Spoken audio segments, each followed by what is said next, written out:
Yellow, yellow, yellow. I'm actually going to do something a little different. How's everybody doing tonight? We've got a few things we're going to go over. What's going on? Trizzy was in the building early. You see King's in the building early. Talking about some, trying to hide from the camera. I ain't going outside today. Shedeur says, what up? Hope everybody's doing absolutely great. So we got some things to yap about, to talk about. Obviously, we're going to talk a little bit about Travis Hunter and a little bit about Jimmy Horn.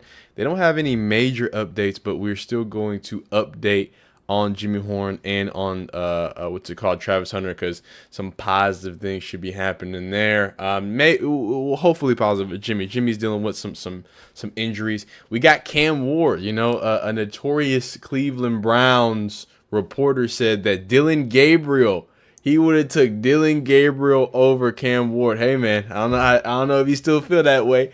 I don't know if you still do. So we'll talk about that. And of course, we're going to talk about Shedeur. We got people, more NFL legends. Oh, stop me if you've heard that before. Another NFL player is supporting Shedeur Sanders. Another NFL player is saying that, hey, that is messed up. You got Browns reporters calling out the Browns. You got NFL greats calling out the Browns. Well, how you doing, Nisa? What's it called? So it's not looking great for the Browns, right? And then we're going to talk about Dillon Gabriel, man. And look, y'all know me. Y'all get mad that I'm nice to Dillon Gabriel. I like Oregon players. I'm a big Marcus Mariota guy. If you put that 8 on in Oregon, you're my guy. Like, I mean, I'm a rock with you, okay? So it was never no beef against DG. I always knew Shedeur was just more talented. That's just that. Hey, that's what the NFL scouts said, okay? But it's a lot worse than I think that we realize from a statistical standpoint, from a helping your team win standpoint. There's a lot of things that DG is going to have to pick up quickly. So I know where y'all want me to start. I know. Let me talk to the chat for just a second. Make sure everybody's good and acquainted. Everybody seems good. Everybody seems acquainted. I am live on TikTok. If you're here on TikTok, just to let you know, we're live on YouTube. That's where we get down. I'm just adding this little, this little side view to see what's happening, see what's good. You feel me? Hope y'all are having an absolute phenomenal time. All right, let's get busy, man. I don't want to play no more games, right? It's one thing when people who just yap on mic say it. It's one thing when the CU aunties, quote unquote, say it. It's one thing when the Shedeur cult, when they say these things. But when Richie Incognito, kids, please do your research on Richie Incognito. He's done and said things I can't even put on YouTube if I still want to have keep a channel. So I want you to go look for the 30 for 30s. I want you to go look up what Richie Incognito has been both accused of and found of. You can do that.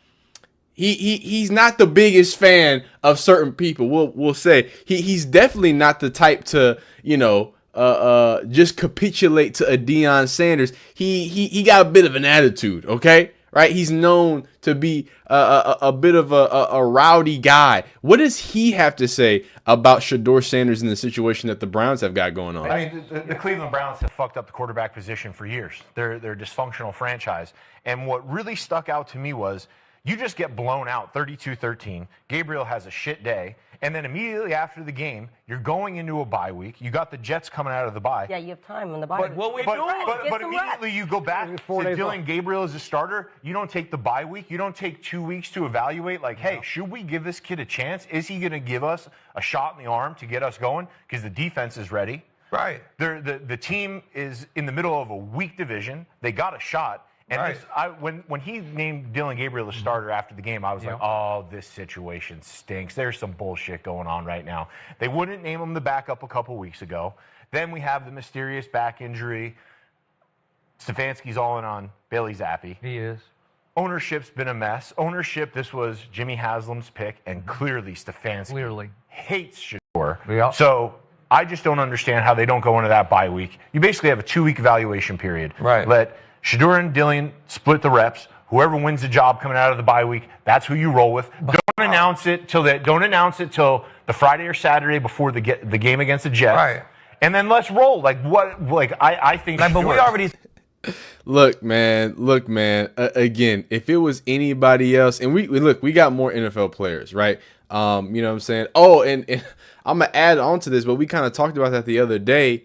You had Mike Tomlin call him out, right? Talk about how Andrew Berry is making great decisions at the quarterback room. You had not Kevin Stefanski, but what's it called? Patriots head coach. I completely forgot his name. I just said his name. You had him calling Kevin Stefanski's offense a bunch of gimmick plays. You have Richie Incognito. Again, kids, go look up Richie Incognito and what he's known for.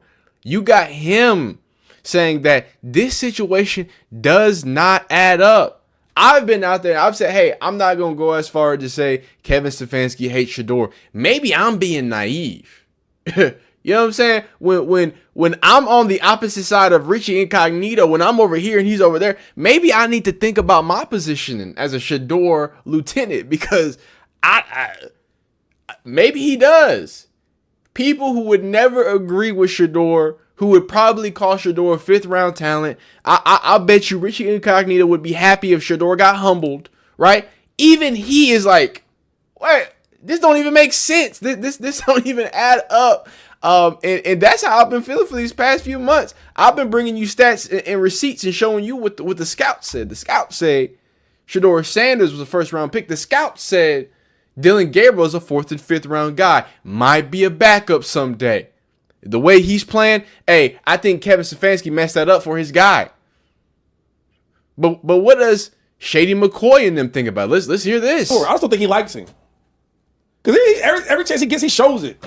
Well, coach, you guys are getting your ass kicked. You don't put your backups in? That's not my focus right now. When it comes to Shedeur, like, he gets serious. It's not my focus. I see. I was tripping for a little bit. So I said, let me watch his other interviews. And his other interviews about other questions about other players, it don't be like that. And I'm trying to think, okay, so you got a rookie quarterback, right? That everybody keeps talking about. If you don't think the brother's that good, let him go out there and show it. But I think he's scared that if Shedeur goes out there and looks good, he might not look like he knows what he's doing. Because why you going to play this young quarterback? You see, the problem, you can't break him. Right. I talked to Shedeur. I know how you can't break him. Yeah. Then you got me on the bench. Cool, I'm going to wait. I'm going to wait. Yeah. I'm going to wait. And then soon as I get my shot, I'm going to show out. Yeah. So we're going to find out. Hey, man, we going to find out, man. And I just want to, you know what I'm saying? I'm not slandering nobody, right? I always have some throwback stuff because I want to make. I was there. I was making videos when the scouting report came out. That was only some months ago, guys. Like that wasn't years ago, right? I remember when people were leaking things that Shedeur Sanders, he was just so bad on the whiteboard and all this issue and things like that. And I'm going back, and something that I've always told y'all is that if y'all are gonna lie on Shedeur Sanders, or if y'all gonna paint Shedeur as this person that has off the field issues, y'all need to stay with the lie, right? Because nobody who would actually put their name on it is corroborating Shedeur being a bad person, being a poor leader, having any qualities that would result in him not being, I keep smacking my mic, not being a top tier quarterback in the NFL. When it comes to specifically off the field stuff, again, if you don't like the on the field stuff, that was cool, but y'all sat here for months and told me, oh, nah, it's not a conspiracy. It's not this. It's not that. Now, again, I don't believe in conspiracies because I think when it all comes out, there's a reason, right? I don't think it's a conspiracy theory. I think when we figure it out, people ain't going to be too happy. Some NFL teams is going to be clearly caught colluding. And I brought this up months ago. NFL is dealing with a collusion case right at this very instance right now. So let's really get this all together, right? So I say all that to say, Mr. Anthony Lima, and he's one of those dudes on 92.3. He's a bit of a shock jock. Apparently on this podcast, Zach Jackson says that he has insider scoop. Again, mind y'all, we are in, November, basically, October. Remember when I told y'all about, hey, why is the Shedeur news about the Ravens being released the day the Browns play the Ravens? Why almost 8 months after the draft, after we've been wondering, hey, why does this come up? Does it sound right to y'all? You got to go compete. Like Shedeur Sanders last year, to me, the whole thing started to fall apart when he went to the Shrine Bowl and 2 days before the Shrine Bowl started, everybody at the Shrine Bowl expected him to play. They had his gear there. They had his stuff there. Might have been the day of. He shows up, all of a sudden, nope, not doing anything. And then he makes up this stuff about how, what do you say, the Browns and the Giants told him not to work out or something like this. And it's like, dude, no one told you that. Like, stop it. And so the whole thing unravels from there. And it's like, what are you doing? Like, why are you not trying to compete? We can look at the Senior Bowl at other positions and see 10 guys every year that go there as 5th or 6th round guys, and they come out of their top 60 guys, like every time. Right. And so I think that everybody in this group, quarterback wise, should go there and compete this year. Yeah, I don't know if they will, but they should, because it's going to be close. It's going to be Oh my God. But y'all see what's going on though, right? Y'all see that after months of saying that, oh no, it was whiteboard and it was interview stuff. Now all of a sudden it's really started unraveling is because as a first round graded guy, and that's why I showed y'all this first, a first round graded people's consensus top 2, top 3 quarterback. Again, we were there. Pepperidge Farm remembers, like we saw it. I knew what happened. You're not gonna lie to me, right? Did Cam Ward go to the East-West Shrine Bowl? In fact, Jackson Dart didn't even go to the East-West. Jackson Dart went to the Reese Senior Bowl. So he went to a completely different thing. But he was looked at as a second-round guy. It was Cam Ward and Shedeur Sanders. Y'all mad Travis Hunter didn't do the combine? But no, I guarantee you, and this is what I mean by y'all got to keep the lies consistent. Maybe I would believe y'all. But if months ago, if after the Shrine Bowl, something came out, hey man, some rumbling, something, I would have been like, that does kind of add up. If the leak that came out then referenced, hey man, Shedeur Sanders just, it kind of started here and certain people at certain camps said that, I'll be like, I don't believe that because I'm a Shedeur guy, but okay. And then months after that, if that clip comes out, I would have to believe, hey, maybe people didn't like that Shedeur didn't go to the Shrine Bowl. But you see where we're at right now, right? You see that months after this, there wasn't a leak, a thought, a peep about the Shrine Bowl, but all of a sudden, Shedeur's about to. It's getting to the point where it's unbearable for Shedeur not to start. It's getting to the point where Cleveland media is calling out Kevin Stefanski to start Shedeur. It's getting to the point where Tony Grossi is turned on Dillon Gabriel. He's tired of it. He's ready for 12 time. I am almost certain you get what I'm saying, and something that I've been saying for months. I don't think it's Shedeur versus the Browns. I know, guys. I think we need to come to the terms that Kevin Stefanski might just be terrible at coaching. Might just be an awful offensive coordinator who's stuck in 1776. I genuinely believe that. I genuinely believe Stefanski doesn't hate Shedeur. He don't like him. But I don't think he hates Shedeur. I just think he's so terrible, and stack that with him trying to prove a point to the Haslam family, right? I think Shedeur is caught in the crossfire right now and is being used as a leverage piece. I think the NFL does not want Shedeur to have power. Y'all seen the jersey sale numbers? I'm not stupid. I see the numbers. I got 241 people. I'm recording this live. I see the views I get. I know what it is. But see, the thing is, I respect it. I understand the name. I speak positively on it. Because I know it's real easy to speak negative and make up lies and get some money. But I told y'all, keep the lies consistent. And here we are, all of a sudden talking about the Shrine Bowl. Yeah, I remember when the reports came out that teams told him not to participate in the Shrine Bowl. So this guy saying, oh, yeah, nobody told you that. Do y'all want me to believe Zach Jackson? Or the kid of an NFL player? Can we be honest here? Everybody's like, oh my God, your daddy hyped you up. His daddy is an NFL. Can we be honest for 15 minutes? Maybe Deion Sanders, the ex-NFL player, knows something about the NFL. Now, is it possible that he was wrong? Is it possible that it wasn't as calculated? All those things. But that is the underlying thing. They want us to think that he's a Nepo baby, but at the same time, the Deion Sanders led him astray. That's the narrative that they're trying to paint, and they've been trying to paint it since Shedeur got to the Browns. It had been nothing but positive. Go look up my video. Peter Schrager goes on Pat McAfee show and says, oh no, off the field, it wasn't the issue. It was the pre-draft process. It's because he didn't have an agent. Sometimes people have fraudulent slips. I think y'all are trying to get at that the NFL doesn't like the power that Deion Sanders was trying to wield with such a powerful player in Shedeur Sanders. Why can't y'all just come out and say that? That's the only thing that's probable to me at this point.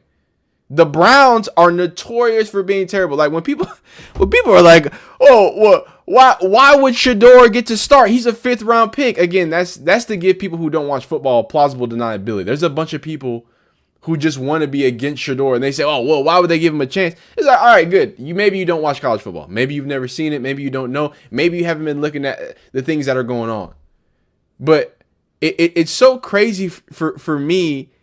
For people to somehow, you want me to think the Browns, and I've said this 1,000 times, you want me to think the Browns with the long list of great Browns quarterbacks, right? You want me to think they're making the right decision at quarterback? Oh no, it's because Shedeur's bad. Shedeur's worse than Dillon Gabriel. Yeah, I'm almost sure of it. I'm almost sure that the team that has never had good quarterback play, I'm sure it's Shedeur's fault. Hey, that makes a lot of sense to me. That makes a lot of sense to me. It's not a conspiracy theory at this point. Y'all are changing lies. Y'all are editing lies. Y'all, one day Shedeur isn't good enough. The next day he's a menace off the field. But it's crazy because when I pull up the receipts of him giving back to Cleveland communities, when I pull up the receipts of him being a great teammate and the teammate saying that he's been nothing but a professional, when I pull up the receipts of him doing extra work off and on the Cleveland Browns facility, he stays after practice, and when things are done, he goes and gets his own work. Y'all tried to say he don't work harder. Rex Ryan tried to tell y'all he's not watching film and not working hard enough. Guys, we gotta have a consistent lie. I think it was Cat Williams. It's something I live by. I know it's a joke, but he said, hey, Whitney Houston, I think that's the right one. I don't know. But they said, hey, they said she was smoking that, you know what I mean? And you don't want to believe it, right? But when they say something about you for 20 years, hey, man, a consistent thing, even if I don't believe it, I'm going to have to believe it. Hey, they been calling you that. No one has ever said Shedeur had off the field issues. No one has ever said Shedeur was a problem. But now all of a sudden, Deion Sanders is the one who's lying. Come out and say, I hate when Brett Collerman says that, oh, the pre-draft process was bad. You mean Deion Sanders? Why don't y'all use his name? Zach Jackson. You mean Deion Sanders, Shedeur Sanders' agent? Very widely known. Also very widely known he was battling cancer at this point. Now we all know that too, right? We see how insidious and how nasty this gets, right? When we look back in retrospect, Deion was battling cancer during this draft process. But y'all want to make fun of Deion. Y'all want to make fun. How am I not to know that they didn't take advantage of Deion in his weak state? How am I not to know that they pulled the wool over Deion Sanders' eyes in the state that he was? How am I not to know that an NFL organization that is currently dealing with a collusion lawsuit and dealing with the Brian Flores racism lawsuit and dealing with losing at every front of the John Gruden lawsuit, how could I not think the NFL wants to show their power? And I gotta admit, it makes a lot of sense to show it in this way. Not let Deion do what he wants to do. But hey, y'all let me know how y'all feel about the situation. But Richie Incognito feels this way. People are coming up with new lies. I'm just not buying it. I'm not believing it. And we're not gonna sit here and do all that. I can't believe the revisionist history. Which y'all let me know how y'all feel. Like the video if you like it, dislike if you don't. Subscribe if you like football content.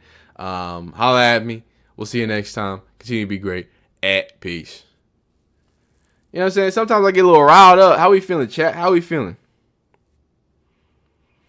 Isaiah Lawrence says, I think S12 is studying Tommy Reese. Great job, man. You figured it out.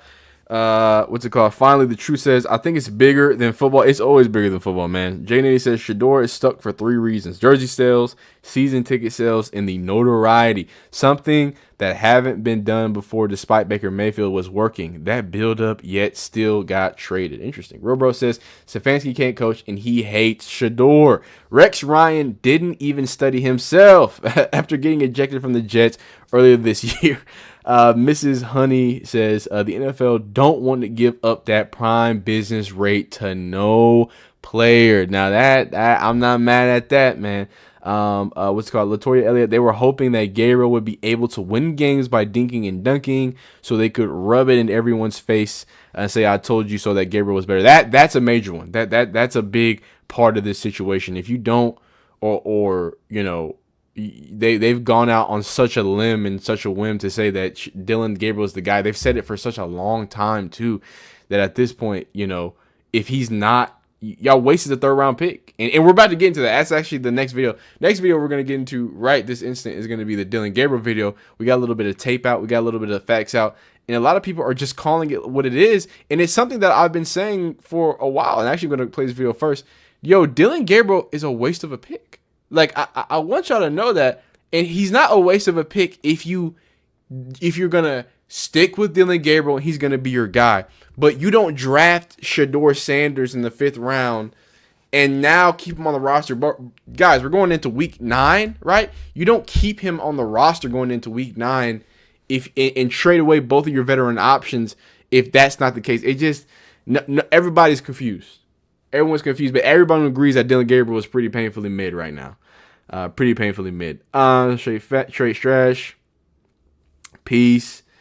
Brandon Tillman says, what quarterback has Kevin developed since been there? None. The fact that it's this much crap around it is a red flag. Wop says, let's just thank God Shedeur is not starting. Save your health, Shedeur, for a better team. I'm big on that. Like that's been one of my bigger. And I mean, I think some of y'all agree, but I've been big. Hey, I don't want Shedeur to start. I as much as I want Shedeur to be great, I am of the mind that the quarterback, you got a long time to go, and some of the best quarterbacks have always sat. So if Shedeur gets to sit and you know, save his health, save his time, stack his chicken for a little bit, he don't really need it. He just running up sponsorships at this point. You know what I'm saying? I mean, how you make money? That boy sitting on the bench just racking in the money, man. Anyway, everything he releases sold out. I can't even buy nothing. I try to buy the merch. I can't even get it. I said I don't want to support the NFL. I'm buying the merch from him. It's sold out all the time. So Shedeur is going to be okay. I think literally for the long term, the longer it takes for him to get on the field, the better. And I don't want him out there on a Kevin Stefanski called offense. That's never going to be great. That's never going to be a positive thing, I don't think. Humble says, me too. Shedeur can save himself for a real team. There you go. Sky Blue Harrison says, I think Barry let Stefanski pick and tried to save the Browns in the 5th by actually picking up a valuable player. Barry tried his best, and Stefanski is a hostile enemy from within. You know, and first off, I appreciate all the lovely ladies in my chat. It's so interesting. I have a very special lady in my chat, my fiance, or very special lady in my life, my fiance. And it's interesting. She quotes and she talks about how all of this, she compares it to a bunch of bad reality TV show or like some bad scripted TV shows. Whenever she, like, she sends me clips of Mary Kay Cabot and she'll be like, hey man, is this like is there some kind of like script here, or is this like a special snippet? Like she legit thinks this is, and the way that y'all like are so invested into it, and like the way that y'all frame it, and there's so many like it's so deep, and I just think that ladies are more analytical than dudes. Like for me, sometimes I'm just like, oh, football, and I try to make it football, but like when y'all look at it, I think it's interesting that y'all like, yo, this is just messy. Like this is just a big mess. You know what I'm saying? So shout out to that lady. She knows who she is. And to the great ladies in the chat, of course. I think y'all great at a great perspective. I think it's so crazy how it shouldn't be this messy. It really shouldn't. It shouldn't be a big mess. Watch the Tony Grossi interview. Okay. Gabriel, I don't even think Gabriel's a great backup. Mike Zimmerman versus Rick Spielman. And which one? Hey, we'll do Tony Grossi after this. We're gonna do this Dillon Gabriel real quick. You think this is to stop future players from coming into the league with the influence that Shedeur has? Here's the thing. There's not gonna be another player that has the influence that Shedeur has, y'all. And I think that's where some people are missing it, right? People want to diminish what Shedeur and Deion Sanders has done, right? But I thought everyone liked Ken Griffey and Ken Griffey Jr. Like you feel me? Like I thought everyone liked LeBron and Bronny, right? And you know the NFL is a little different. The Tony Grossi pre-draft interview on John the Liquidator 2.0. That y'all can go watch John Liquidator. I don't, he can if he's watching old stuff. I mean, I'll watch old stuff. Yeah, that's fine. I'm not if he has the receipts, he has the receipts. But we've already gone over that, so it is what it is. What's it called? But yeah, like people really want to downplay, and I really hope we take our time and we give the flowers back to Deion and Shedeur and Travis Hunter. That is unprecedented. Do you understand me? A black former player took top tier talent to HBCUs. Remember, and again, I remember they've been trying to downplay Shedeur since inception. But if you go look back, Shedeur was, I think, a 3-star, 4-star prospect, right? He had offers from Alabama. He had offers from FA. He was committed to FAU. He had he was going to be okay, right? Shiloh Sanders was on roster at South Carolina, an SEC school, as a defensive back. They're going to downplay it. They came together in HBCU, turned things around, and added a whole new spotlight on HBCUs that it I'm not saying desperately needed, but definitely benefited from, right? Because, it gets a little, you don't want to get disrespectful there, and, they've been doing their things. Always great football play, but an extra spotlight that I think was very much necessary for the game, right? You do that, and then for another 2 years, you shoot up, admissions. You shoot up money for Colorado. You obviously go 4-8 and then go, but you're in the top viewed team for 2 years straight. They were the top viewed team. Now this year has been a little shaky. We'll admit. They were the top viewed team. Every single well-off media video was doing like 500,000 when they dropped. Like they controlled football. There was a 4-year period where anything that they touched turned to gold. It is phenomenal stories or phenomenal football. They did that as a father, a son, and another son documenting that. Right? Now, I want to point out Bucky has been getting been letting him record on the sideline, been letting him do some stuff, right? So it's not going to look like complete and full shutdown, right? But hey, yeah, you can do your little media thing. You can do your little well-off media thing. But for you trying to push certain narratives, for you trying to think that you can demand or do this or do that, nah, man, they wasn't gonna let that fly. They don't want to let that fly. Come on now. Come on now, but let me get into this. Let me get into this video because y'all got me on tangents. Y'all got me on tangents, right? My biggest issue with Dillon Gabriel doesn't even stem from the fact that I'm a big Shedeur guy and I think that Shedeur is clearly more talented than Dillon Gabriel. No, because I actually like Dillon Gabriel. I think that he could have been a good player. Now, Kevin Stefanski's offense is complete dog water, but at this point in particular, if you're not going to utilize him and he's going to look as bad as he looks, he is an utter waste of a third-round pick. Your cornerbacks aren't healthy. Your offensive line is suspect. You got issues at the wide receiver position, and you picked a 4th and 5th round graded player with a top 100 pick. And the Browns people aren't taking this very well. You know what I mean? It's not too early. When you can't complete passes in practice, you can't play in the National Football League. Sorry. Go ahead. Keep going. Keep going, Daryl. You got hate in your heart. Let it out. Let's go. I don't have hate in my heart. I'm so frustrated that Andrew Berry did this. That Andrew Berry spent a top 100 pick on this guy. That Andrew Berry and the Browns are shoving this guy down fans' throats, trying to tell you, yeah, he can play. He's a serious guy. Like, no, he's not. You're not serious people. In the words of, one of my favorite shows on HBO. Succession. Succession. I can't. I can't do the Dillon Gabriel thing anymore. Put Shedeur Sanders out there. At least you might be entertained. Yeah, thank you. That's all I've been saying. You might be entertained. I've been saying that. It could go completely south. He may not be ready, but at least fans will be interested. There's nothing interesting about watching Dillon Gabriel run this offense. Nothing. I mean, I'll give him credit. At least he finally threw a ball more than 30 yards. It was a duck, and it got intercepted, but at least he tried. But, I told you so. I told you in training camp this guy wasn't it, and they used a top 100 pick on him and had the nerve to give him first-team reps in OTAs, talk about how, I'm still waiting for the supercomputer to show up on the field, too, by the way. How smart he is in that, which I'm sure he is, and he's a great kid. But this is just unwatchable. When we were coming out of the preseason, we were documenting things, and y'all know me. I'm big on just showing you the facts, right? Now, I shout out, this is Darrell Reuter. I've used a plethora of his tweets throughout preseason, throughout the season. He's a reporter with the Browns.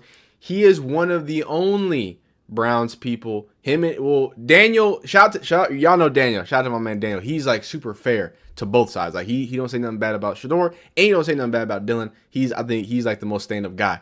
Daryl, he hates Dillon Gabriel. And you know what's crazy? What's real crazy is people were dunking on Darrell Reuter. I think the Brett Collemans of the world. I'm not sure if it was exactly him, but those types of people were dunking on him, talking about, well, the Cleveland Browns people said that Dillon Gabriel was so bad in the preseason. They said that he was having accuracy seasons in the preseason. They said he was throwing interceptions in the preseason.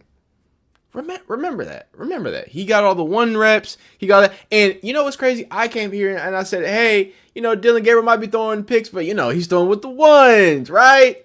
That's all. It's not because he's a tiny guy and he can't see over his offensive line. That's nothing to do with it. Of course not, right? But he got grilled for saying that Dillon Gabriel is 2 packs of ass. And here we are. Look, I don't hate Dillon Gabriel. Nobody does. But y'all, to spite Shedeur Sanders, y'all dunked on anybody who might have wanted to see Shedeur Sanders. It's so crazy to me. Instead of making fun of the Shedeur cult, the CU aunties, like the mainstream media loves to do, have y'all ever thought about maybe there's a reason why people are passionate about this guy? Maybe we should come to some understanding. Maybe we should educate. Maybe we should, okay, I see the high levels. I see the passion. I see how many people watch. I see how much. I don't think people understand the impact Shedeur has had. So I think when y'all hear a bunch of voices saying, hey, somebody's bad, you think it's just a bunch of stands. No. The stats say it. The Cleveland Browns people are saying. The grading says it. Like, it's at a lot of points where you have to look at someone who's painfully mid. And we've been saying it since the preseason. We're missing wide open throws on safeties. We got bad footwork. I told y'all that him and shout out to Tony Grossi finally giving up on his guy Dillon Gabriel, but he sat there and said, well, he threw a pick and he had a fumble in the preseason, but the film looked great. Once that happened, I knew it was over with. Once that man put the ball on the ground with poor footwork, because nobody wants to talk about the football aspect of it. He had poor footwork because he's got stubby legs. Let's talk about it. Kyler Murray's had issues. Kyler Murray doesn't like being under center. Small quarterbacks can't operate under center the way Kevin Stefanski likes to run his offense, which blows my mind. Kevin, why did you want him? Kevin, you handpicked him. It just doesn't make sense. It's like a big-ass joke being played on the Sanders family. At some point, when you look how... If Dillon came out and he was just... Oh my God, he was just dinking it. Elite dinking and dunking out there. I'd have to shut up. I'd be like, hey, well, at least Kevin Stefanski got his guy.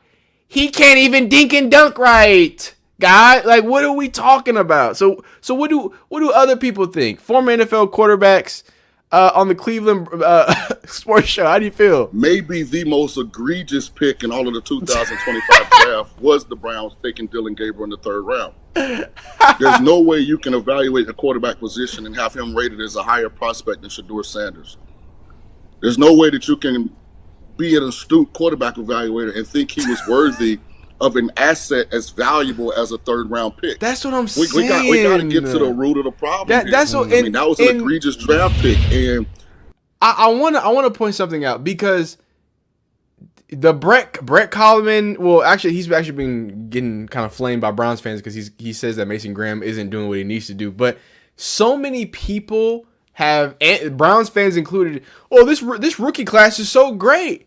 I guess the first 1, 2, 3, 4. The first 4 picks are amazing. The first 4 picks are great. I love those players. Carson Schwarzenegger out of UCLA, Mason Graham, Quinshon Judkins. He's going to be a future back. Harold Fanning, one of the most legendary tight ends in college football. And then Dillon Gabriel at 94. It seems like the 94 and 144, there's no connection here. You telling me you go Dillon Gabriel, a 5th, 4th rounded guy, in the 3rd instead of going to get a Dylan Sampson, going to get a real wide receiver, going to get a cornerback? It doesn't make sense from an asset point, guys. I'm not talking about me being a Shedeur fan. I'm talking about look at the way that you're supposed to use draft picks and draft capital. It's poor. Everyone's saying how great the Browns. I guess some of the Browns rookies are great. And some of them are absolute dog water. Dillon Gabriel currently has a 25.8 QBR. He is ranked 32nd. I don't know if you know, there's only about 30 or so quarterbacks that can be in the ranking. Or 30, 33, 35, I believe. Or 36, there it is. In a 54.5 PFF grade. Ranked 34 out of 36. These are Arch Manning numbers. Dog, we got to start calling him Dillon Gabriel. You putting up real Arch Manning numbers right now, DG. It's not great. There's actually, no disrespect. My boy Arch looked good in that second half. Second half versus Mississippi State. Now, we shouldn't be going overtime against Mississippi State, but that's not the point. There's no reason this guy should start another game. Again, I want y'all to know, it would be one thing if Dillon Gabriel was just mid. If he threw a pick. Guys, he ranked at the top in turnover-worthy throws. Sorry, here it is. He's the lowest graded passer in the NFL. Worst in uncatchable throw rate, lowest in big-time throws, third worst in turnover-worthy play. He's only played 4 games. He is the worst in the league, or 3rd worst in the league at turnover-worthy plays. And he is lowest in positive grade rate, 2nd worst in rhythm. That's ass. ass. Like that's painful ass. That's you got a splinter in your ass. His name is Dillon Gabriel. Now, let's talk about a few things. We're gonna talk about a little bit of film. We're gonna break this. Actually, let's go to. I'm gonna go to YouTube with this. I'm gonna go to YouTube with this. But I want to point out a few quick stats here before we go to YouTube with it. We're gonna actually what's it called? Watch this. We're not just gonna because sometimes I'll be on Twitter, and when you're on Twitter, it's not the same. You know what I'm saying? It's not the same flavor. You got to get the full. You gotta get the full. I force a smile. Full little situation. Oh man, this dude looks sad, dog. This dude looks really, really sad, man. I don't like that how sad he looks, man. I force a smile. I don't like how sad he looks, man. Oh wait, I was gonna look at some stats first. I'm gonna look at some stats real quick.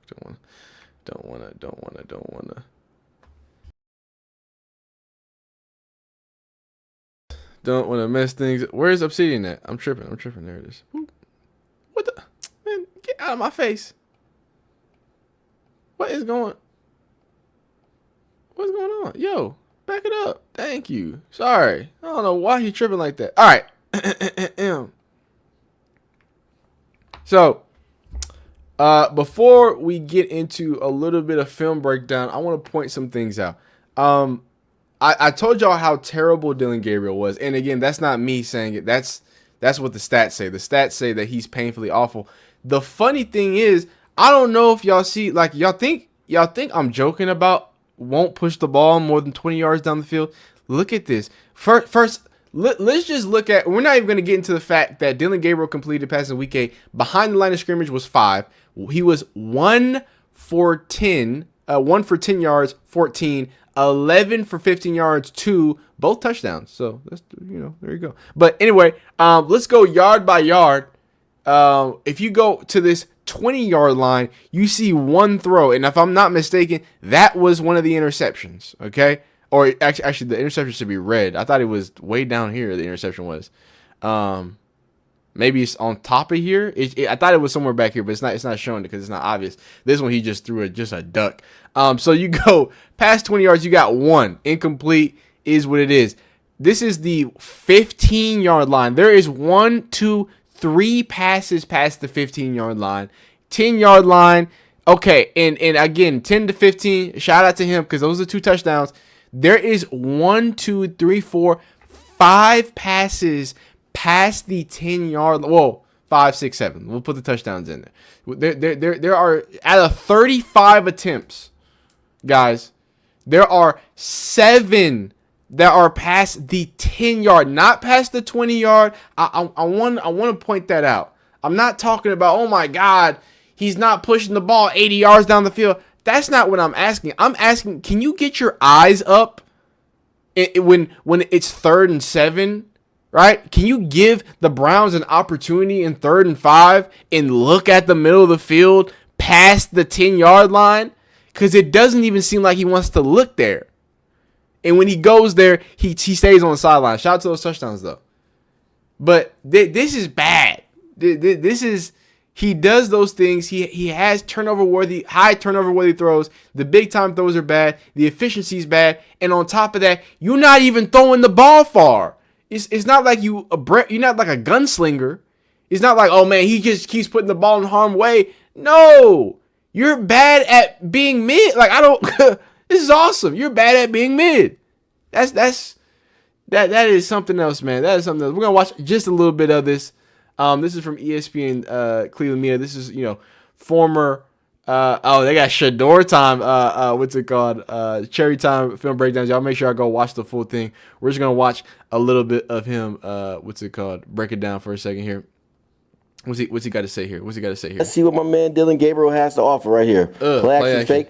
If I really want to be critical, that could be better, but nice play. Okay. Here, and I tell y'all this, but like, are y'all gonna watch football? Or y'all gonna call things stupid and big foreheaded? Now, one of those things is true. Maybe both of those things are true. But one thing that I can tell you for certain is that Dillon Gabriel has poor play action footwork. It's bad.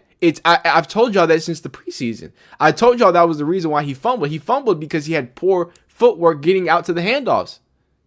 So I want to point something out where to the people who say, Dillon Gabriel is starting out of spite, y'all have one of the best arguments because Dillon Gabriel doesn't do the small things right. The thing that backup quarterbacks in that level of quarterback is supposed to do, though he can't even do that right. God, like we're talking about a guy who's struggling with play action fakes, who's been running a wide zone system since Oregon, since Will Stein, right? This is something that he should be comfortable with. Has had first team reps before anybody else, right? This is the guy who, off a touchdown, the first thing a former NFL quarterback says is, hey, play action's kind of sloppy. This is Dillon Gabriel is a project. Like he's a project that I don't know why you'd want to commit resources to. But you went ahead and drafted another quarterback. I just don't. Fenton Jr. finds himself wide open, scores in the end zone, and we're saying to ourselves, yes, we're about to do this. Nice. But at the same time, how many of you out there were saying to yourself, did we do too good too fast? Will we be able to sustain this? Too good Did that too thought fast. cross your mind? Because if that thought crossed your mind, it's a legitimate concern because we've seen this scenario play itself out before, in which we had an excellent opening drive and could not do anything moving forward on offense for the remainder of the football game. But again, let's go back to the play. Okay. And as I said, my coaching point on this, yes, you scored a touchdown, but I want a cleaner exchange from the quarterback and the running back. Now, okay, so guys, the fundamentals of the game, handing the ball off, guys. That's what a backup quarterback should be able to do. Play action, and it's bad. So I want to get to the picks. I want him. What is he diagnosed about these picks? Because, when I come up, hey, I told y'all I'm just a dude. I'm just a dude that yaps. I don't want y'all should not take what I say that seriously, right? Now, I'm going to bring you facts, though.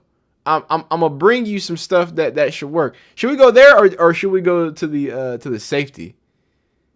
Oh, my God, he's on his butt.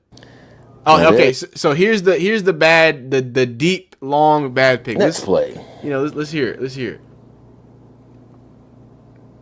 Now, I want to point something out. I want to point something out. I don't know if you can see, but Dillon Gabriel had a running start. He crow hopped. And he puts everything he can. And this is not me being an asshole, even though I'm kind of being an asshole, right? Look at him put everything in. He slung as much as he could. He put as much mustard on that hot dog as he had in his little Hawaiian body. This is all he had. And what is it resulting to? A punt, an arm punt. Hey, you got it to the 20 though. Hey, shot. That's the longest pass I done seen from ODG. Hey, shout out to you. Now it was triple coverage. Good play and decision making. I mean, the sun was covering this month. Isaiah Bond is getting blinded by the sun. He got three other motherfuckers on him. One is. Oh my God.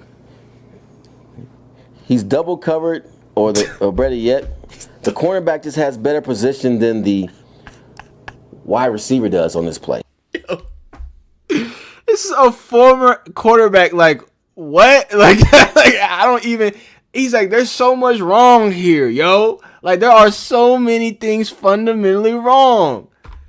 Golly. And it's clear that he has that position. And Dillon at this point, it's a first down play. You really, I don't think, need to take that chance. But at the same time, you want to make a big play. You're getting desperate. And you make a bad decision, and it leads to an excellent interception and catch. Yeah, and that catch, I gotta be honest with you, to give Dillon Gabriel, y'all know me, I'm gonna give him credit. That interception was crazy. He was like, what, like, you know what I'm saying? He hit one of those. It was kind of, I was like, all right, part of the New York Patriots DB. I mean, that was some receiver-worthy type stuff right there. Yeah, so, hey, I don't think, again, what I say, do not listen to what I say. I don't know what I'm talking about.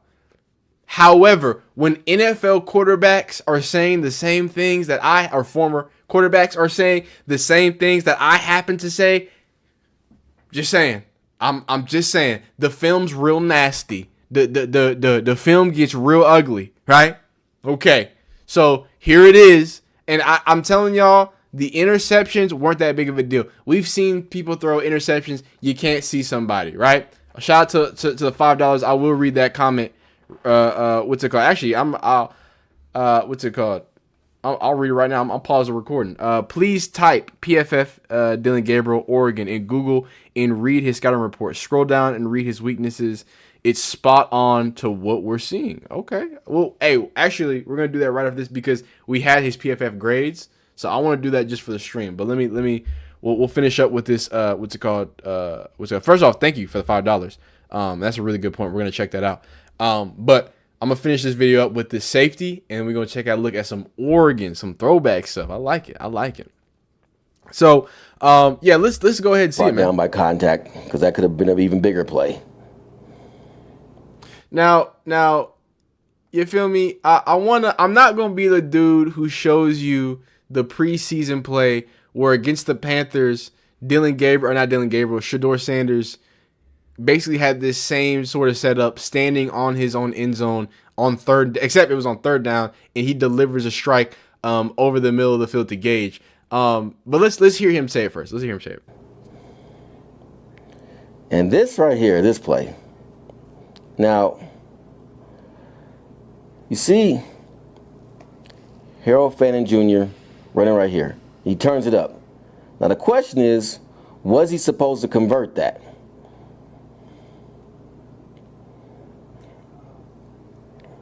And the answer, we don't know. But again, that ended up being a safety because simply put, you can't throw it to a spot where no one's at in the back of the end zone. You have to have a receiver in that vicinity. Now, so I will give him that credit that, hey, maybe he was expecting something. Here's my issue, though. Watch it and someone proposed the idea that he thought a running back was going to be out there, but obviously his running back never checked out, so you can't make that throw. It's just that simple. So, there you have it. That was. Oh, he don't even got nothing to say about. He just, hey, you know what? You just can't make it. Hey, that's what the NFL coach. I'm gonna try to. I was gonna try to defend him, right? But and this is how because again, I'm not an NFL quarterback. So the way that I look at this is, I'm just gonna look at what you're looking at. I'm gonna look at where your head is, and that's how we've always deciphered these interceptions, right? So. He just said, hey, nobody in the vicinity. I guess he thought he was going out, and he makes a good point of like, hey, I think he thought the running back was going to go out. So two things I want to point out. He just did a full turn to the defense, play action roll. Look how this is a clean pocket. Like you're actually in a good spot. You have a double team here. You got one-on-one here. You got your running back here helping. You're good. You're A-okay. Now, again, watch his head and watch his feet.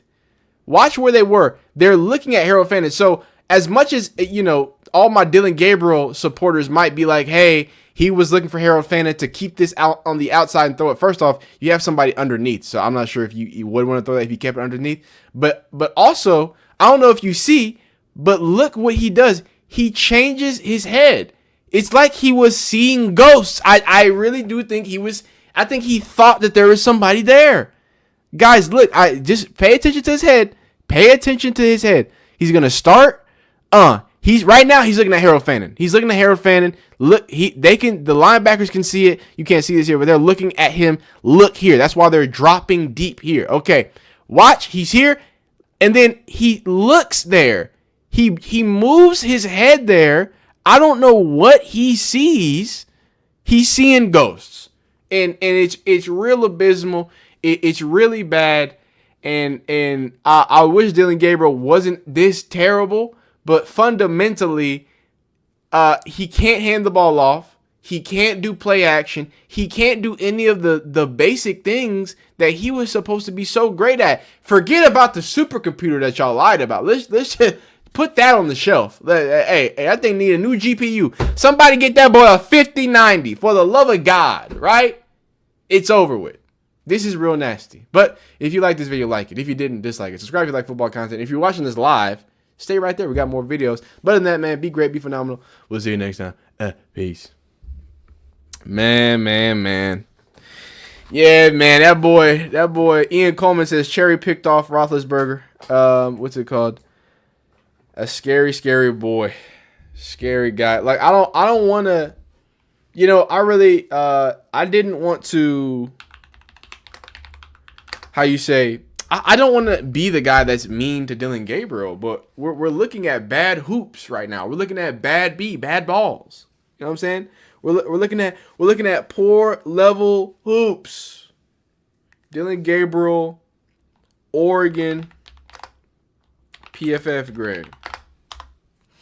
Dog, my jeez.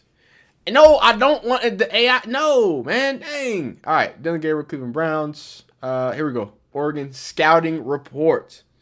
So I do want to read this, and maybe I'm gonna make this either like just a part of the video or what's it called, or its own video. But I do think this is gonna be kind of funny to read. PFF, so 9th, 38th, 2024. Wow. Okay. I just really want to point this out. This is not being me being mean to Dillon Gabriel, but to all the people who were quick to point out that, you know, the NFL showed what they thought of Shedeur Sanders. It's funny that they don't say that about Dillon Gabriel, because the NFL told y'all what they thought about Dillon Gabriel. Now, while PFF had, you know, given Shedeur a first round grade, just like they gave, or just like NFL gave Shedeur a first round pick. Shout out to my my donator in the live chat who actually donated this and brought this to my attention. I'm gonna point out my man Duck22 Crazy. And he pointed out, he told me, hey, go ahead, look up the scouting report and see if what we're seeing right now with Dillon Gabriel being bad isn't the same exact things that they said was going to happen back in the NFL. So let's see. Are we trusting PFF or is Kevin Stefanski smarter than PFF, right? So here are some of the positives for Dillon Gabriel. You have no shortage of experience. Gabriel's logged more than 2,300 dropbacks in college, helping him develop into a quick decision maker and processor. Gabriel's size is a concern. His height, weight, hand length, and arm length, and wingspan, god damn, all placed 35th percentile or lower among quarterbacks. So again, this is not me being mean, not me trying to be whatever. I'm just using the same logic that y'all tried to use with Shedeur, right? Oh, it's because he's not as fast, he's not as this. Dillon Gabriel shouldn't be. He don't even have the measurable. Like, I'm not being mean. By facts, he doesn't have the physical measurements to be an NFL quarterback. Like, those are just the facts. So forget processing and this and that, which he can't do apparently. That boy ain't even got the body for it. He literally needs to be a Jehovah's Witness or a Pacifica salesman. Like that's it. That's what the 5'8" build is for. And there's nothing wrong with that. He gonna be slanging Pacificas. I promise. That's not me joking. I'm telling you, he gonna be slanging them things. 2025 NFL draft season is here. Oh, well, that's just some whatever. 2024 PFF grades and stats. These are out of the 56 draft eligible quarterbacks. So he was overall grade 9th, which I don't know how you grade 9th overall, but 38th when it came to big time throw percentage. So in college, can't make the big time throws. Who'da thunk, right? Turnover worthy play. Now, this is something that is interesting. It's spiked in the NFL. This is one thing that's different. Very low on the turnover worthy play. 1.6% was ranked 4th.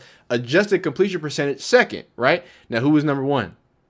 You feel me? Go look it up. Pressure to sack 13.9, 14th. Okay, kind of shaky there, and maybe that kind of shows you the fact that when pockets get muddy up front, he can't really handle it. PFF grade under pressure grade 12th, and clean pocket grade was 9th. Okay, so pretty mid when it comes to being in a clean pocket and being in under pressure. So strengths, his experienced distributor, elusive in the pocket. I have not seen that elusiveness. I gotta be honest with you. I have not seen the elusiveness. Strength, experience distributed. Gabriel's first college snaps came in 2019, and he has since logged more than 2,300 snaps. That simply means he has seen it all, which is evident in his excellent ball distribution. He's great in RPO and quick passing games, showing off quick decision making. That experience is also clear on the mental side. He does a great job of understanding defenses and reading defenders' leverage to get the ball out on time. Did the Cleveland Browns make Dillon Gabriel a worse football player? You have to ask yourself that. Elusive in the pocket. He's never looked slower than he's looked in a Browns uniform. Gabriel can be very tough to bring down in the backfield. What? He is slippery in the pocket and tends to make defenders miss, leading to a top 15 pressure to sack rate this past season. Interesting. Gabriel earned a 67.4 PFF passing grade when forced to move out the pocket in 2024. Ranking second in the draft class, he can quickly turn a potential negative play into a positive downfield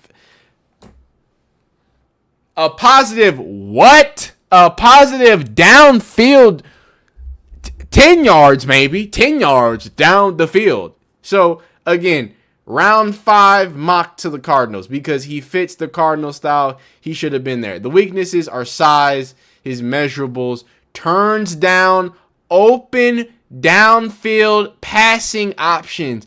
Gabriel's average downfield pass in 2024 traveled 7 yards, the 7th lowest mark in FBS. That's the nature of Oregon's offense and Kevin Stefanski's offense. That's the nature. Bo Nix, now with the Denver Broncos, had an average at the target of 6.8 yards. The difference between Nix and Gabriel is that Nix took advantage of downfield options. Gabriel's big-time throw rate was 3.2%, while Nix was 4s. It's not the largest gap, but it's significant when there were plenty of times Gabriel could have taken deep shots. So, hey, man, if y'all were expecting a downfield thrower, you weren't going to get it from Dillon Gabriel. But I'm telling you what, he looks even worse than all these statistics are even pointing out. That's absolutely crazy. But one real quick, I gotta my throat's about to let me grab a little drink real quick. 1 second.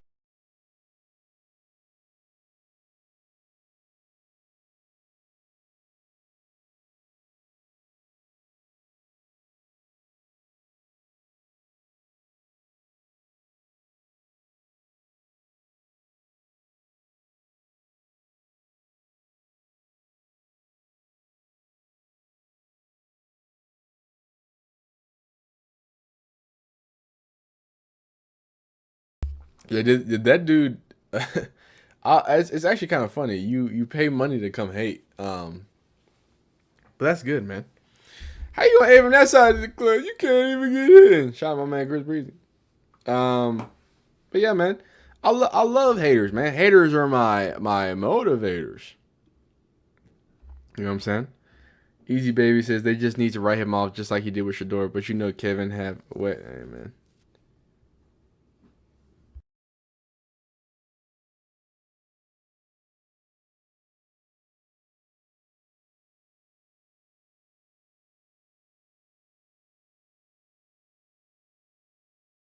All right, back at it like a crack addict. Shout out to House of Pain, man. House of Pain's great. He's 5'7". That's not nice. That's not nice. But no, hey, shout out to the $2 though. What's it called?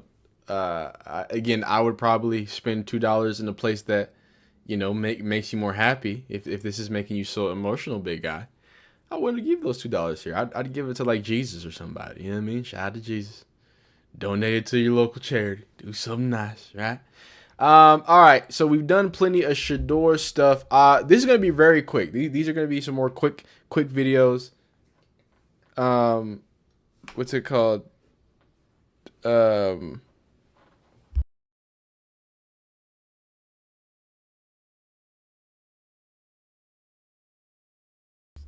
But yeah, sorry about that. Quick. These usually gonna be quick. You know what I'm saying? Just gonna do some updates for old, not Dillon Gabriel, but for Jimmy Horn. Update for Travis Hunter. Quick, smooth updates. You know, last we saw Jimmy Horn, he was making a lot of big plays. He was making large impacts for the Carolina Panthers, and I kind of want to stick on the fact and the impact that he was made. However, this is actually something I missed. I missed this. What's it called? This last just a few days ago because they were just in the black helmets against the Bills. And Jimmy Horn did not obviously get as many targets, but a big part of that had to do with the fact that he was listed as questionable to return with a shoulder injury. So I didn't get to see the specific play where he got injured. So, just to let y'all know, major update for our guy, Jimmy Horn. He will be dealing with this, injury to the shoulder. Here he is going and walking off to the sideline. So, thoughts, prayers, and different things like that. We've been seeing a lot of injuries, and I kind of want to take this time to just speak about the NFL and the season that it can be, right? It's really grueling, right? It's, you add that one game from 16 to 17 and, it changes the game for NFL players, but you got to realize these rookies, this is their first time playing 17 games on regular season, right? Some of these guys might have gone playoffs. They might have, maybe high school playoffs, maybe college playoffs, whatever, 14 games, 15, 16, whatever that was. But this is 17 games if you lose all of them, right? So it's a different level of things that happens to your body, different levels of hits. So, these guys are adjusting. I'm really hoping that it's something that's not major. I'm hoping that, they've been, Carolina, to give them credit, they've been very patient with Jimmy Horn and kind of how he's been able to attack things. So shout out to them in the way that things have been happening. But on top of that, we're also starting to see a little bit of mismanagement. I don't want to say mismanagement is a little harsh, but you do have Sam Darnold in there, and he was just looking bad. He was just looking really bad. So you did have some opportunities of Jimmy Horn getting open, but he wasn't really being able to get capitalized on and use what he does best. Here's Jimmy is the explosiveness on that corner route. And, he just puts it a little too much out there for my man Jimmy. And you got to realize, what's it called? You got to realize that this is somebody who is trying to maximize and trying to use every single one of these opportunities to be the best that they can. But you see the explosiveness. You see when they try to play man with them, they can't stick with them. So that opening needs to be hit better. I'm hoping that he gets better. I'm hoping that shoulder injury doesn't keep him out too long. Obviously, he dealt with some lower body, some hamstring stuff too. So, hoping that the Panthers take care of that. Hoping he gets take care of that, and everything goes great, man. I'm really just hoping for the best for Jay Fleazy, man. For Jay Fleaze. But that was just quick. You know what I mean? Quick little Jimmy update. Didn't really have nothing much going on there. We talked about Shedeur. I do want to talk about my man Cam Ward. Can I talk about Cam Ward? Can I talk about Cam Ward? I'm going to yap to y'all for a second. But can I talk to y'all about Cam Ward? They said Dillon Gabriel was better than Cam Ward. They said Dillon Gabriel was better than Cam Ward. God bless. What's going on, Grape T? Appreciate you being here. Grape T, been here for a while. Deontay, what's happening, man? Hey, they said Carnell Tate going 3rd overall. I tried to tell you. I'm drinking the Carnell Tate, even though I'm a Texas fan. I'm drinking the Carnell Tate Kool-Aid. I want y'all to know that. I'm pushing nasty agendas for Carnell Tate. Hope everybody's doing great. I'm going to read the chat for a second here, and then I'm going to finish up with this Cam Ward video. Probably wrap it up. It's already 10 o'clock. Don't y'all got work in the morning? Don't y'all got things to do, man? I ain't trying to mess it up for y'all, man. I ain't trying to be no disturbance to the force or Nathan. Get HM out of here. Oh, is HM still chatting? Nisa, you can get rid of him. Nah, man, nah. Let me push my agendas, Deontay. Deontay, let me push my agendas. I don't care about facts. You know that. I'm trying to push this agenda, man. I'm messing with Carnell Tate. Yes, and he's not better than Cam. What's it called? You talking about Dillon? Yeah, we know that. What's it called? Oh, this is what HM said. HM says he used to do content on all players in college and college football 25. Now it's all Shedeur Sanders and how the Browns. Oh, well, I've actually never said that.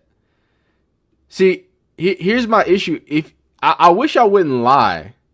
So my man HM, he said this comment. He says that I talk about the Browns being arsonists. I've actually never said that. So that's what makes me. Now, did I used to make videos about college football 25? Shout out to my man Deontay. Shout out to Grape T News, because they've been there since I've been making videos about college football. So yeah, I did make college football. And the funny thing is, I still make videos about other people. That's the crazy thing. No. Here, like there are channels who call the Browns artists and do all that stuff. I don't do that. Which it kind of makes me sad. HM, are you not actually watching my videos? Are you just reading? Are you just getting fooled by thumbnails and titles? Oh man, HM, I thought you were smarter than that, big guy. I know. Come on, man. Yeah, y'all can get rid of him, but I wish, I really wish. Yeah, my man. Yeah, Grape Tea knows what's up. Grape Tea knows what's up. So I don't know if y'all want me to feel shame that I used to. Maybe he's just upset. You know what I'm saying? Maybe. Yeah, I don't know. Maybe he just mad. But again, the funny thing is, I still make videos about other stuff. Shedeur, he just get the most views. Actually, I like this argument because the people who are here live, I really appreciate y'all. I got 400 people in here, and I should do another comment reading video. That's what I should do at some point. But is it a lot of Shedeur? Yeah, but I'm making Arch Manning videos. Y'all just being mean to me about it. Y'all, hey, I make the Arch Manning videos. It got a low like ratio too. Yeah, y'all be making fun of me. So no, it's not that I'll be making Shedeur. I'll be making Jackson Dart video. Hey, 1,000 views. My man HM, I know they probably took him out. They probably took him out of the chat. Shout out Nisa. But to all he just Shedeur glazing. I'm trying to talk about y'all glorious King Jackson Dart. Why ain't y'all watching it? What's going on? I made a video. I said, hey, Jackson Dart kind of nice. I said, hey man, I was wrong about Jackson Dart. Y'all wasn't even. Come on, man. Y'all not even watching the videos. Arch Manning is awful. Now that one, that did a little something. Come on, guys. Cam Ward video. Y'all don't. My fault, man. I'm real sorry, man. I'm real sorry. All the mods are here and handling business. Oh yeah. Oh no. I got the best. I got the best mods in the business. I got the best mods in the business, man. Nisa's the best. Hey, Nisa. No. Hey, no. First off, and to the people, and here's my thing. If you just watch the Shedeur content, that's fine. I'm not here to make y'all feel bad. I'm just talking about the people who claim that because I never got that argument. I think if you say that I only make Shedeur content, I think you're only watching Shedeur content because I make the other stuff. Hey, I wish I could pull, you know what I mean, on my Arch Manning videos. I made a Texans video one time. That thing got 200 videos. I said, all right. My guys, y'all mess with my guys. Okay, all right. I know my place. But yeah, man, it's the game of YouTube, man. And that's why I respect, and that's why I speak positively. And I don't want to rant to you. Yeah, my mods are the best in the business. My mods are the best in the business. I don't want to rant too much, but we are about to, this is going to be the last video. But I want to say, can I say thank y'all? You know what I'm saying? Yeah, he is the number one topic. Don't even bother. Most people don't understand the analytics side of YouTube. You got to feed the algorithm what they want. You make videos about Shedeur. I make videos about Krishan. Hey, there you go. And by the way, Grape Tea got a real YouTube channel. Grape Tea got them honey buns. Them honey buns, dog. Like, big dog. Oh yeah, Deontay, if you don't start making Ohio State videos, come on now. But are you gonna do Jalen Hurts videos? Okay, I'm be in there. I'll be in there. They be hating on Jalen Hurts too. They be trying to they be stat watching that boy too much. They be stat watching that. But I want to before I get into the Cam Ward video, I want to first say thank y'all. If you only watch for Shedeur, thank you. If you watch for me, thank you. If you only, watch the hate, thank you. Because I got 360 something people in here just chilling, watching me on YouTube. Dog, I'm a nobody. Why should I expect people to just want to watch me for me? It's Shedeur said, like, dog, how about I make positive, insightful content about somebody or a topic that people want to learn about? Like, what's wrong with that? Like, it just never made no sense to me, man. Start watching is crazy because they don't be watching. Jalen should be an MVP candidate. Hey, they be stat watching that boy Jalen Hurts. They just be box score watching. If he don't get 200 throwing yards, they be going crazy. Oh yeah, them Bronny videos go crazy. The Bronny videos. I don't want to. I'm not gonna blow up John the Liquidator's spot. But hey, you know how I feel about John the Liquidator. It is what it is. We battling in the same. You know what I'm saying. But that boy knows how to get to the content. If you want to that Caitlin Clark and Shedeur, he got it on lock. He might lie sometimes, but hey, sometimes hey, I can't knock his hustle. That boy be hustling. So shout out John the Liquidator. That's the only time I'm gonna shout him out. He do be hustling. But nah, man, it's okay to only like Shedeur content. That is okay because I'm gonna make other content. Oh yeah. See, there you go. Oh, thank you. You watch them all. I appreciate. And stop saying I'm a nobody. Nah. I like being a nobody. I appreciate Ola. I appreciate that. Express Secret, you stay dropping facts. I appreciate that. CD Skilla says my home tab is only pushing the Shedeur videos. Like that's just how it is. Oh, is Larry in here? Is that Larry? Why are you on a burner, Larry? Larry, I heard you taking over the TikTok streets. Nah. But you know what I mean. In the grand scheme of things, nobody. Like you feel me? I ain't no Shedeur. I ain't no 12. You feel me? I ain't no 12. But no, I really appreciate that. Hey, what's going on, Some More FUD? Nah, Larry, you to go, man. You to go, Larry. I see you doing big things, Larry. But yeah, let me wrap this up. I do have to go to sleep at some point. I know y'all gotta go to sleep at some point. But I do want to say I thank y'all so much. This has been phenomenal. Thank y'all for making me feel like somebody. How about that? Shedeur's PFF. We can get into that. Your burn doesn't get added. Ooh, I'm gonna have to text you about that because I feel like if I say it, they're gonna mess up my account. But I also have an account that I don't have on YouTube. So, but I feel like if I say it, they're gonna get me. But we'll talk about it. But that's the best thing ever. That's awesome. All right. We're gonna get this cooking. All right. Somebody in the Cleveland media said that Dillon Gabriel was better than #1 overall pick Cam Ward. And look, I know they were lying, right? I know they were just saving face, but they got to feel real embarrassing after what Dillon Gabriel peed down his leg this Sunday. But let's talk about it. We do have to talk about the #1 overall pick. Remember at the beginning of the season, everybody cried and complained about no one's talking about the #1 overall pick. Why is nobody giving any attention to Cam Ward? Well, hey, I've been making Cam Ward videos, and if you've been seeing it and I've been seeing it, you can all see why people weren't paying attention to Cam Ward because they knew he was going to the Tennessee Titans, and it was going to be a very, very hard year for him. So Cam Ward through the first 8 starts, and last season I think they compared him to Daniel Jones. It only gets nastier. Josh Rosen comps now. Cam Ward, 1,600 yards, 5 touchdowns, 6 interceptions, 5 fumbles, 1 and 7. Josh Rosen through 8 starts, 1,400 yards, 10 touchdowns, 10 interceptions, Jesus. 2 fumbles, 2 and 6 record. You want Josh Rosen or Cam Ward? Now, I'm going to let you know this right now. I'm a Cam Ward apologist. I don't know what to tell you. I watched Miami versus Cal. I was up until 2 a.m. watching that game. Well, it wasn't 2 a.m., but it was late.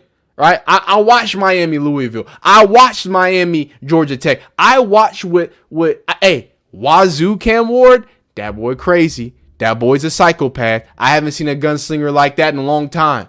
So I don't care what the stats say. When you slinging it like this, when you doing things like this right here, and every single week he makes another absurd throw that just makes you like, oh wow. Now this doesn't look like a potato. Don't worry.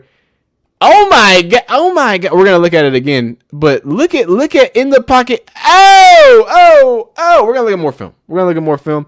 I gotta keep it, at a certain level because they gonna come get your boy, right? So we're gonna look at some film on this particular video, but we're also. Oh wait, 1 second. My thing kind of glitched out a little bit. My thing kind of messed up here. Sorry about that, guys. We're going to look at some film, and then right after we look at before we look at the film, though, we're going to hear Cam Ward's thoughts after another disappointing loss. So a really good team, what's it called? To a really good team in the Indianapolis Colts, a team that's going to be probably competing for the AFC South Championship. Let's see where Cam Ward's mind was at in those moments. I mean, it's not really a crazy amount of heart. It's one person not doing our job, whether it's me on first down or someone else on second down. And it's been like that from week to week. It's died down at times, but we have to be just a great offense in terms of not having MAs, myself getting completions for the offense, and then just moving the ball. And once we do that, I think we'll be one of the better offenses. Deontay makes an amazing point. They gave Peyton Manning 5 surefire Hall of Famers. He got 1 ring in Indy. I'm happy that you talked about what's it called? Oh wait, there's actually, and I gotta find it now. There's an interview where Turvin Davenport actually speaks to the similarities with Cam Ward and Peyton Manning. If to the people who are familiar with the history of football, Peyton Manning had a historically bad rookie season and was able to turn around. So I think it's a pretty good question to hear from him. Obviously facing the Colts, and then having the kind of, I don't want to say disappointing, but having to struggle the way that he struggled. So this is what he had to say about those comparisons to the rookie season of Peyton Manning. Just keep on going one day at a time. You see different things every game, but you also got to be able to be a reactionary football player. And I think I got better at the little things each and every game. And just having a relationship with Peyton, I mean, it's cool because he constantly tells me, just the little things I have to work on, and then the little things will turn into, just being consistent on offense. Any example of a little thing he wants you to work on, or told you to? I'll say the best advice that he's gave me is you just got to continue to be yourself, no matter how high you get or low, or how low you get. You just got to continue to be yourself. Lead the guys that know how to lead the way. And then just play football. I know to play football, and then just be a great teammate, try to win games. And do you think this losing is stunning your development, or how can you benefit from it in the future going through this? I don't think it's stunning it, because when you win or lose, you're gonna get better, and you also got to get coached up on certain things every game. Nobody in the NFL is gonna play a perfect game each and every night. So I just stay just right here at the same time. I never get too high, I never get too low. Try to do the best for my teammates to win. Thank you. Love to hear that from Cam Ward. Love to hear that he's being mentored by someone who's gone through some of the trials and tribulations of being a young rookie quarterback. And we made the conversation. Here's some of the PFF, some of his grades and stuff like that. We're going to talk about that. We're going to talk about some film, but I just want to talk about the mindset of a number 1 overall pick, and I want to talk about the paradox or the juxtaposition of what was and how Cam Ward was being talked about early on, right? Nobody wants to talk about him and this and that. Oh, he's the type of guy that you want. Well, why'd y'all stop talking about him? That's my question to all of y'all people. Why aren't we highlighting him speaking about going through trials and tribulations? Why aren't we highlighting the fact that he's making amazing throws and doing great things and still showing flashes of what he did in college, but clearly has an awful, not just system, but awful teammates around him, a terrible a group of people around him that aren't making him strive. So in the same way that I'm a Shedeur guy, I'm not just going to give up on Cam Ward.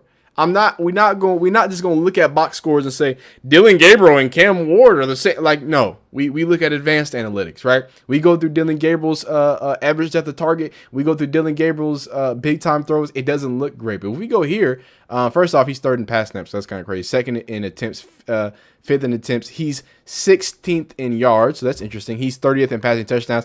Do want to see the passing touchdowns go up. I think he needs to do a little more there. When it comes to getting an end zone. But again, that comes down to offensive coordinator. But we start going to things like average depth of target. He's about mid, 8.3, right? It's not one of the worst in the league. 10th, top 10 in average time to throw at 2.98. So he's getting the ball out of his hands at a reasonable time. He is 37th when it comes to pressure to sack rate, and 13th when it comes to big time throws. So top 13, top 15 when it comes to big time throws. So the difference here is that he's trying, like he's really trying to put those balls out there in some situations. So let's take a peek at some of these things. And we're gonna obviously we have to go slow because them black SUVs gonna pull up on me. But let's first take a look at the throw, and we're gonna go slowly. So I want to walk through a few things here, right? On third down. I want to walk through the process. I want to walk through his eyes here. I would love for him, but he does. I mean, he has 3 receivers over here. I would like to say that he's getting through his progression here. He's going to stay here, and he's going to throw. And this is a little muddy here. You got somebody in your face, right? Absolute rocket above a few defenders. You hit somebody. I can't really see what the route is, but you see him kind of execute there. That's his bread and butter, right? Great velocity and things of that nature. Now, if you're watching this live, and again, I hate to keep comparing to Dillon Gabriel, but that's what y'all wanted, right?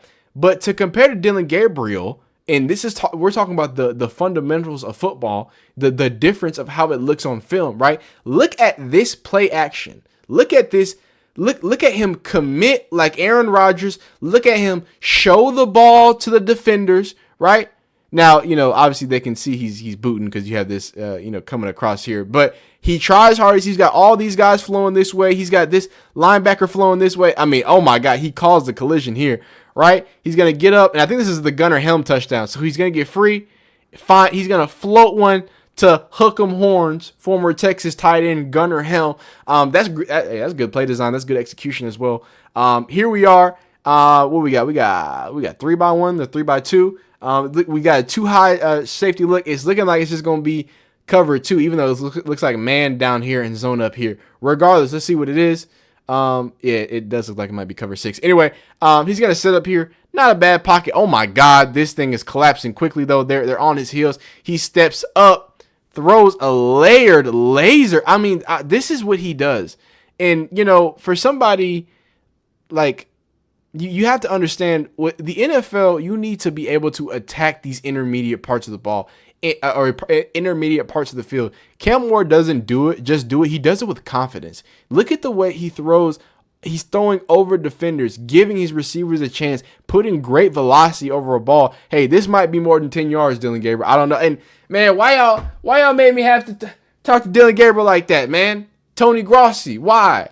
Because this shouldn't be a comparison. There shouldn't be no realm and no world where people throwing footballs like this should be compared to DJ. I'm sorry about it. And we can't, and of course we can't catch passes, but I mean, that's an absolute whip there. Now, got some more condensed splits. I like condensed splits because it forces your cornerbacks to make a decision on either leverage or giving up some space there for him to operate. So it's 3rd and 6, right? This is money down. This is something that, at the NFL, you're going to have to use your arms. They know they're coming. They're bringing 4. They brought some a little late. I actually like this little situation. I think he's going to find 17 sitting right here. He does. So takes his time there. Finds a nice little first down and process as well. The thing that I love about Cam Ward is that you can see him working through, right? That's why I was saying, like, hey, I want to see his head. Pause. I want to see where his head is going, because that's showing me, okay, he's either using his eyes as a tool to hold safeties, hold linebackers, or he's getting through his progressions. In both of those mindsets, you love to be able to see that, right? You see him go here, and he feels this pressure, right? So he drops. And what is this tackle doing? How did we get here? Oh, he got deep fried. Oh my God. That was a great spin. 91 just deep fried his. Okay, never mind. He just cooked his yams. He knows he's about to get absolute split. Boom. And look where he's putting these balls. These are balls that aren't in harm's danger because of the velocity, because of the ability, because of the anticipation. My man, Gunnar Helm. Hey, them wheel routes to Gunnar Helm. Hey, I'm telling you, you better get in your Steve Sarkisian bag. You better do it, because that boy, he loves them wheel routes, boy. He loves going up that sideline, reaching over a defender. They can't hang with Gunnar Helm. I'm sorry, I'm shouting out my Longhorn there. Hey man, don't try to compare Cam Ward anymore, man. Don't. And by the way, why are y'all not talking about Cam Ward? Because in the same way I get on here and I talk about Shedeur Sanders giving back, guess who else I'm gonna talk about giving back? That man Cam Ward. Hey, come on, huddle up. Tell me what we need to do, man. Oh, I got you locked in. Hey, listen up. Everybody listen up. What's your name? Come on. Jaden. Listen up to Jaden. We need locked in. We need that trophy. All right, let's go. You need that trophy? Yeah, we need that trophy. That's awesome, man. Oh, that's awesome, man. I want y'all to know that, like I've told y'all, Cam Ward, Shedeur Sanders come from the same cloth, not just from talent-wise, not just because they have the same quarterback coach, but because they value giving back to their communities, and they're going to continue to be very bright lights in those communities if you give them time to cook. So do you want Josh Rosen? Do you want Cam Ward? Or do you want Dillon Gabriel? Let me know down below in the comments if you're watching this after the live stream. Like the video if you like it, dislike if you don't. Subscribe if you like football content. Continue to be great, phenomenal, and everything else in between, man. Y'all be great. Peace. All right, man. Great stuff, Cam. Head honcho meeting. Y'all talking about head honcho meeting because any of those options just sound hard for me to believe. Now he faces real pressure. He doesn't get to joke with the brother one night a week. GM of the Browns would be crazy.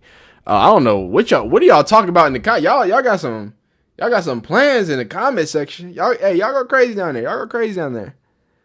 Yeah, there's some Watson situations. Look, I'm gonna have my Shedeur videos up, or at least a Shedeur video up 9 a.m. Probably gonna go Dillon Gabriel also tomorrow. Probably gonna drop that Cam Ward video also tomorrow. I just appreciate y'all rocking with me. This one wasn't as long of a stream, only an hour and a half. I like to at least go 2 hours and some change, read some comments. But comment reading, I did 2 comment reading videos. So y'all, this is what I want y'all to do. If y'all have a comment y'all want me to read, if y'all want me to talk about something that is not Shedeur, like guaranteed, even though I talk about non-Shedeur stuff, but you know what I'm saying, I gotta ham it up, you feel me? Go ahead and check out my comment video. I read every single comment video on my comment video when I make new comment videos. So if you want to want to comment something, if you want me to read something, if you want me to see something, go ahead. I'm about to pull it up here. Comment on my last reading comments video, number 6.